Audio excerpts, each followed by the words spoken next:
Setiap kali kita mempunyai pengalaman bersama Tuhan, kita selalu kagum, kita selalu ingin mencari lebih dan tidak berhenti. Walaupun kita sudah melakukan banyak hal, walaupun kita sudah tahu berbagai macam hal, tetapi terus mencari agar kita semakin dekat dengan Tuhan dan iman kita pun kemudian dikembangkan. Maka hari ini mari kita merenungkan sejauh mana kita menjadi seperti seorang anak kecil yang ingin selalu mencari, penasaran terhadap sesuatu yang baru. Dalam nama Bapa dan Putra dan Roh Kudus. Tuhan bersamamu. Pak Romo, Bruder, Suster, Bapak Ibu dan saudara-saudari yang terkasih dalam Tuhan, selamat pagi dan berkah dalem. Pagi hari ini kita berkumpul merayakan Ekaristi pada peringatan wajib Santo Maximilian Maria Kolbe, imam dan martir. Maximilian Maria Kolbe lahir pada tahun 1894 di Polandia dan ditahbiskan menjadi imam pada tahun 1918. Ia memunculkan suatu kelompok kerasulan Maria dan pada tahun 1922 membangun pers Katolik di Polandia dan sejak tahun 1930 membangun juga di Jepang. Tahun 1936 ia pulang ke Polandia dan tahun 1940 dimasukkan kamp konsentrasi oleh Nazi dan setahun kemudian dipindah ke Auschwitz. Di situ dengan sukarela ia mengorbankan hidupnya menggantikan seorang bapak muda yang hendak dihukum mati. Bersama doa Santo Maximilian Maria Kolbe, semoga kita bisa memelihara iman kita dan mengembangkannya terus-menerus kepada Tuhan. Marilah berdoa. Allah Bapa Maha Pengasih, dengan kekuatan-Mu Santo Maximilian Maria Kolbe telah menghadapi derita martir dan mengorbankan nyawa demi kehidupan seorang saudara dalam Kristus. Pandanglah kelemahan kami dan berilah kami kekuatan agar dapat menjadi saksi kebenaran dan cinta kasih-Mu dalam hidup dan mati kami. Demi Yesus Kristus, Putra-Mu, Tuhan dan pengantara kami, yang hidup dan berkuasa bersama Dikau dan Roh Kudus, Allah kini dan sepanjang segala masa. Amin. Pembacaan dari Kitab Yosua. Menjelang wafatnya Yosua, berkata kepada umat Israel, "Hendaklah kalian takwa dan beribadah kepada Tuhan dengan tulus ikhlas dan setia. Jauhkanlah dewa-dewa yang kepadanya nenek moyangmu beribadah di seberang sungai Efrat dan di Mesir. Dan beribadahlah kepada Tuhan. Tetapi jika kalian menganggap tidak baik untuk beribadah kepada Tuhan, pilihlah pada hari ini kalian mau beribadah kepada siapa? Kepada dewa-dewa yang kepadanya nenek moyangmu beribadah di seberang sungai Efrat, atau kepada dewa orang Amori yang negerinya kalian diami ini? Tetapi aku dan seisi rumahku, kami akan beribadah kepada Tuhan." Maka bangsa itu menjawab, "Jauhlah daripada kami meninggalkan Tuhan untuk beribadah kepada Allah lain. Sebab Tuhan, Allah kita, Dialah yang telah menuntun kita dan nenek moyang kita dari tanah Mesir, dari rumah perbudakan. Dialah yang telah melakukan tanda-tanda mujizat yang besar ini di depan mata kita sendiri, dan yang telah melindungi kita sepanjang jalan yang kita tempuh dan di antara semua bangsa yang kita lalui.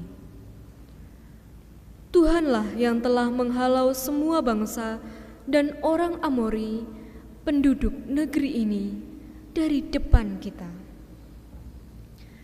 Kami pun akan beribadah kepada Tuhan, sebab Dialah Allah kita." Tetapi Yosua berkata, "Kalian tidaklah sanggup beribadah kepada Tuhan, sebab Dia itu Allah yang kudus, Allah yang cemburu. Dia takkan mengampuni kesalahan dan dosamu.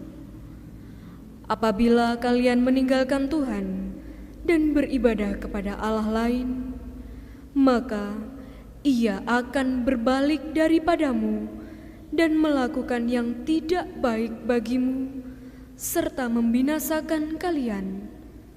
Sekalipun dahulu Ia melakukan yang baik bagimu.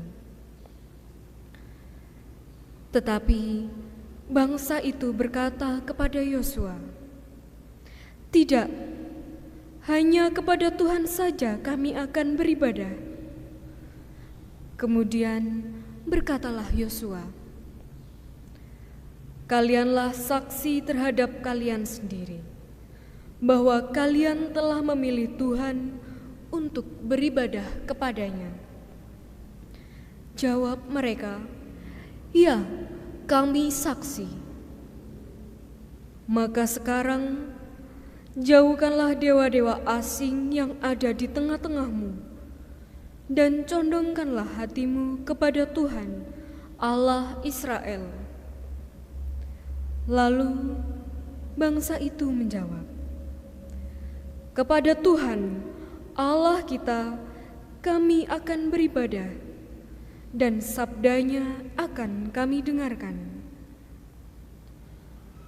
Pada hari itu, Yosua mengikat perjanjian dengan bangsa itu dan membuat ketetapan serta peraturan bagi mereka di Sihem. Yosua menuliskan semuanya itu dalam kitab hukum Allah. Lalu ia mengambil batu besar dan mendirikannya di sana, di bawah pohon besar, di tempat kudus Tuhan. Kepada seluruh bangsa, ia lalu berkata, "Sesungguhnya batu inilah yang akan menjadi saksi terhadap kita, sebab telah didengarnya segala sabda Tuhan yang diucapkannya kepada kita.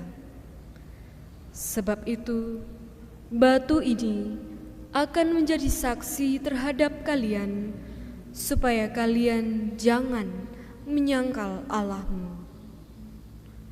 Lalu Yosua melepas bangsa itu pergi, dan masing-masing pulang ke milik pusakanya. Dan sesudah peristiwa-peristiwa itu, Yosua bin Nun, hamba Tuhan, meninggal dunia.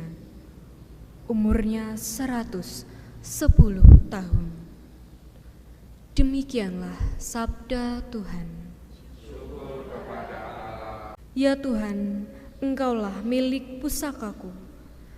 Ya Tuhan, Engkaulah milik pusakaku.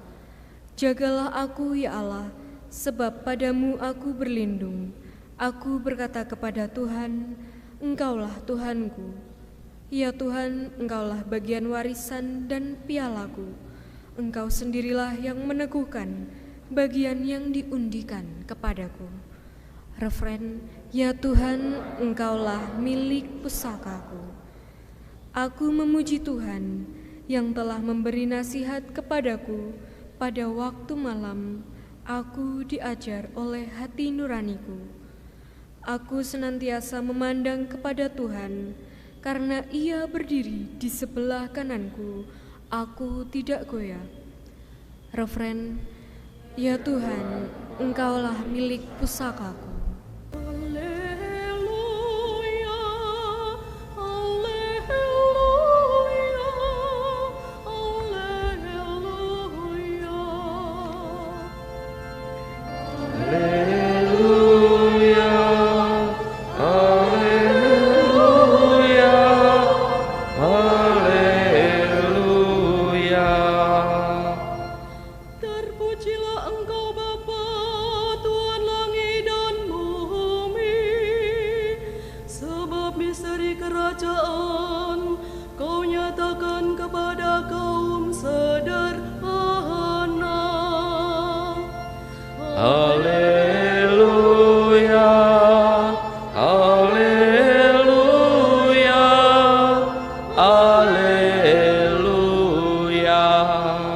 Tuhan bersamamu. Inilah Injil Yesus Kristus menurut Matius. Sekali peristiwa orang membawa anak-anak kecil kepada Yesus supaya ia meletakkan tangannya di atas mereka dan mendoakan mereka. Tetapi para murid memarahi orang-orang itu. Maka Yesus berkata, "Biarkanlah anak-anak itu, janganlah menghalang-halangi mereka datang kepadaku, sebab orang-orang seperti merekalah yang empunya kerajaan surga." Lalu Yesus meletakkan tangannya di atas mereka dan kemudian ia berangkat dari situ. Demikianlah Injil Tuhan, terpujilah Kristus. Romo, bruder, suster, Mbah Kakung, Mbah Putri, Bapak Ibu dan saudara-saudari yang terkasih dalam Tuhan, hari ini dalam bacaan Injil kita mendengarkan bagaimana Yesus menerima anak-anak kecil yang sempat mau diusir oleh murid-muridnya karena merasa anak-anak kecil itu bisa mengganggu Yesus. Tetapi Yesus kemudian mengatakan, jangan mengusir mereka, jangan menolak mereka, karena orang-orang seperti anak-anak kecil inilah yang mempunyai kerajaan surga. Saat merenungkan bacaan ini, memang dengan mudah kita langsung mengambil kesimpulan bahwa kerajaan surga diperuntukkan kepada orang-orang yang kecil dan lemah, karena anak-anak kecil ini kan ya kecil dan lemah, masih perlu dilindungi oleh orang tuanya dan lain sebagainya. Hanya dalam permenungan saya secara pribadi, saya menemukan minimal pengalaman saya pribadi ya, ketika masih anak-anak, seorang anak kecil atau yudo kecil ya, yudo kecil itu orangnya, saya menyebutnya gumunan itu apa ya bahasa Indonesia nih, pokoknya lihat apa-apa itu wow gitu loh, penasaran terus, selalu penasaran, dari desa diajak ke kota, wow, selalu merasa kagum dengan apa yang pertama kali dilihat. Minimal itu pengalaman pribadi saya. Saya tidak tahu apakah anak-anak kecil yang lain juga begitu, karena kalau melihat sesuatu iki apa ya, itu selalu merasa pengen tahu, penasaran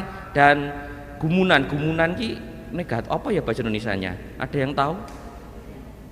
Yes, gumunan pokoknya ya, itu pokoknya gumunan itu. Jadi ada rasa penasaran terus dan ingin mencari terus menerus apa maksud dari sebuah yang saya lihat atau sesuatu yang kemudian ingin saya tak ketahui itu. Dan rasa gumunan itu, rasa penasaran, rasa pengen tahu dan lain sebagainya itu mulai berkurang ketika tambah gede. Mungkin juga karena dalam pengetahuan saya sudah mulai banyak sekali hal yang saya tahu, lalu mulai berkurang rasa gumunan, rasa kagum dan lain sebagainya.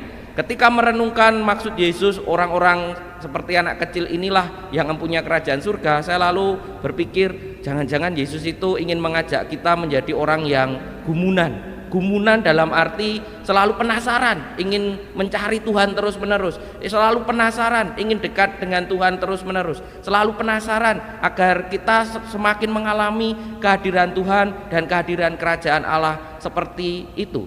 Karena apa? Karena kadangkala semakin kita merasa tahu, semakin kita kemudian berhenti untuk mencari, untuk semakin mendekati dan lain sebagainya. Kadangkala ketika kita sudah merasa bahwa oh saya sudah melakukan ini, saya sudah melakukan itu, saya tahu Tuhan Maha Kasih, saya tahu kerajaan Allah seperti ini, kemudian mulai berhenti untuk tidak lagi mencari, berusaha lebih lagi untuk mendekati Tuhan. Saya rasa dalam permenungan saya secara pribadi bisa jadi Tuhan atau Yesus mengajak kita agar kita menjadi seperti seorang anak kecil yang gumunan ini kayaknya negatif ya, apa ya, pokoknya kagum dalam arti setiap kali kita mempunyai pengalaman bersama Tuhan, kita selalu kagum, kita selalu ingin mencari lebih dan tidak berhenti, walaupun kita sudah melakukan banyak hal, walaupun kita sudah tahu berbagai macam hal, tetapi terus mencari agar kita semakin dekat dengan Tuhan dan iman kita pun kemudian dikembangkan.